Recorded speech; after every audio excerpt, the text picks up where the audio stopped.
사랑의 주님, 오늘도 말씀하여 주시옵소서. 성령의 빛을 비추어 주시옵소서. 예수님의 이름으로 기도드립니다. 아멘. 오늘의 말씀은 느헤미야 3장 17절에서 25절 말씀입니다. 17절에서 19절. 그 다음은 레위 사람 바니의 아들 lum이 중수하였고, 그 다음은 그일라 지방 절반을 다스리는 하사바가 그 지방을 대표하여 중수하였고, 그 다음은 그들의 형제들 가운데 그일라 지방 절반을 다스리는 헤나다스의 아들 바웨가 중수하였고, 그 다음은 미스바를 다스리는 예수아의 아들 에셀이 한 부분을 중수하여 성 구비에 있는 공기고 맞은편까지 이르렀고, 성전 봉사와 말씀 사역을 담당하는 레위인도 지방을 다스리는 지도자들도 함께 건축에 참여합니다. 이것은 하나님의 성벽을 세우는 일이 특정 사람만의 사명이 아니라는 것을 보여줍니다. 레위인도 지도자도 평범한 백성도 모두 함께 책임을 감당합니다. 몇 년 전 교회가 확장 공사를 할 때 목사님으로부터 학생들에게 이르기까지 한 사람도 빠지지 않고 확장에 참여했습니다. 이것이 건강한 교회의 공동체의 모습이라고 생각합니다. 그 당시 교회 확장에 관한 하나님 아버지의 계획을 확인한 후에 잠잠히 기도하는 가운데 각자의 마음을 성령 하나님께서 만져주셔서 하나됨의 은혜 가운데 진행할 수 있었습니다. 어떤 성도님은 드릴 것이 없어서 안타까워 기도하는 가운데 선물 받은 금목걸이가 생각이 났다고 합니다. 그래서 그것을 팔아 10원도 빠뜨리지 않고 그대로 헌금했습니다. 또한 모아둔 통장을 탈탈 털어서 동참하신 분도 계시고 월급을 몇 번에 걸쳐 떼어 동참한 지체도 있었습니다.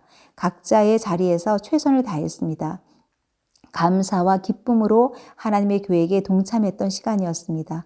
느헤미야를 묵상하면서 그때의 일들이 떠올랐습니다. 느헤미야 3장에 한 사람 한 사람의 이름을 기록한 것처럼 우리의 이름 또한 주님이 기록해 주실 것 같습니다. 하나님 나라의 회복은 뛰어난 몇 사람의 헌신이 아니라 각 사람이 맡겨진 구간을 충성스럽게 세울 때 이루어집니다. 20에서 21절 말씀.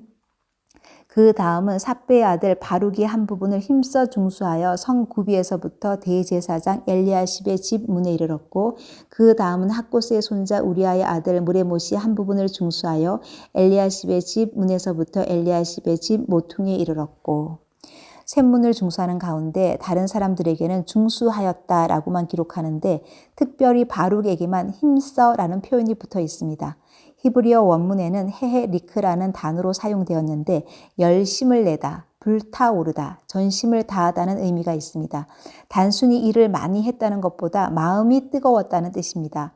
하나님은 바룩의 뜨거운 마음을 보셨습니다. 같은 기도회에 참석하고 같은 성경 공부에 참여하고 같은 봉사, 같은 일을 하더라도 마음의 자세가 어떠한가가 너무나 중요합니다. 죽지 못해 하는 일과 기쁨과 감사로 하는 일은 다릅니다. 하나님께서는 우리의 손보다 먼저 마음을 보십니다. 자원하는 마음으로 드리는 섬김은 하나님께 기쁨이 되고 섬기는 사람에게도 기쁨과 생명을 가져다 줍니다. 반면 억지로 하는 섬김은 쉽게 지치고 원망하게 됩니다. 받으시는 주님도 기쁘지 않습니다. 성도들이 먹는 반찬 하나에도 사랑의 조미료가 뿌려질 때 사랑의 영양분이 성도들의 뼛속까지 전해질 줄 믿습니다. 하나님은 즐겨내는 자를 사랑하십니다. 작은 것 하나도 기쁨과 감사로 합시다. 나의 작은 섬김을 통해 하나님 나라가 세워지고 누군가는 위로받고 누군가는 믿음 안에서 자라갈 수 있습니다. 22절에서 25절 말씀. 그 다음은 평지에 사는 제사장들이 중수하였고, 그 다음은 베냐민과 핫숲이 자기 집 맞은편 부분을 중수하였고, 그 다음은 아나냐의 손자 마아세야의 아들 아사랴가 자기 집에서 가까운 부분을 중수하였고, 그 다음은 헤나다스의 아들 빈누이가 한 부분을 중수하되 아사랴의 집에서부터 성구비를 지나 성모퉁이에 이르렀고, 우세의 아들 발랄은 성구비 맞은편과 왕의 윗궁에서 내민 망대 맞은편 그 시위청에 가까운 부분을 중수하였고, 그 다음은 바로스의 아들 브다야가 중수하였고, 제사장은 성벽 재건에 참여하고 또 베냐민과 핫숲은 자기 집 맞은편을, 아사랴는 자기 집 곁을 중수합니다. 하나님 나라의 회복은 내 집, 내 가정, 내 삶의 자리에서부터 시작됩니다. 빈누이는 자신의 구간을 묵묵히 감당합니다. 이름이 크게 알려지지 않아도 맡겨진 자리를 충성스럽게 지키는 모습입니다. 발랄은 성모퉁이와 망대 맞은편까지 중수합니다. 성모퉁이와 망대는 방어와 경계의 핵심 구역입니다.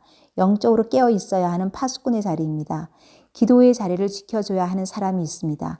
이런 분들은 무슨 일이 있어도 기도로 파수의 사명을 감당해줘야 공동체가 보호받습니다. 내가 맡은 자리는 어디입니까? 서로 비교하지 않고 각자의 자리에서 책임을 다할 때 공동체가 건강하게 세워집니다. 적용하시겠습니다. 지금 하나님께서 내게 맡기신 구간은 어디입니까? 기쁨과 감사로 사명을 감당하고 계십니까? 기도하시겠습니다. 주님, 저에게 맡겨주신 구간을 기쁘게 받습니다. 잘 감당하고 싶습니다. 원수가 침범할 수 없도록 튼튼하게 짓고 싶습니다. 분별과 지혜를 구합니다. 공동체를 위해 기도하는 파수꾼의 역할을 잘 감당하기 원합니다. 말씀을 읽을 때 하늘의 비밀이 깨달아지게 하시고 기도할 때 성벽이 보수되는 은혜를 주시옵소서.